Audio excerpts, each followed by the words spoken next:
Assalamualaikum warahmatullahi wabarakatuh. Sateasana hayu urang panjeukeun puji sareng syukur ka Gusti Allah Subhanahu wa taala anu tos maparingkeun rahmatna ka urang sadaya. Mugi urang tiasa kempel di acara dinten ieu. Hadirin anu dipikah hormat ku simkuring, Bapak Kepala Sekolah, Bapak Ibu guru anu dipikah hormat, sareng rerencangan simkuring anu dipikah cinta. Dinten ieu alhamdulillah urang tiasa kempel sareng patarang rarai dina urutan merayakeun Hari Kemerdekaan Indonesia. Urang priyogi kauninga yen di zaman baheula teh seueur pisan pangorbanan para pejuang dina ngabelaan kemerdekaan negara Indonesia.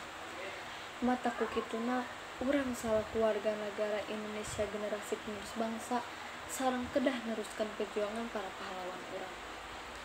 Carana nyaeta diajar sing giat jeung ngawujudkeun cita-cita urang pikeun ngajadikeun kahirupan bangsa Indonesia.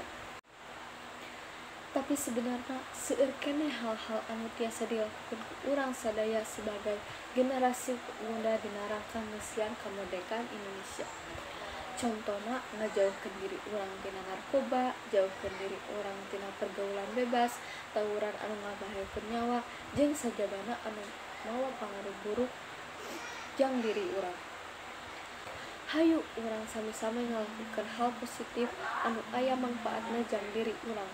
Misalna nyieun prestasi di sakola, seueur maca buku anu berguna, diajar sing bener di sakola, jeung sajabana.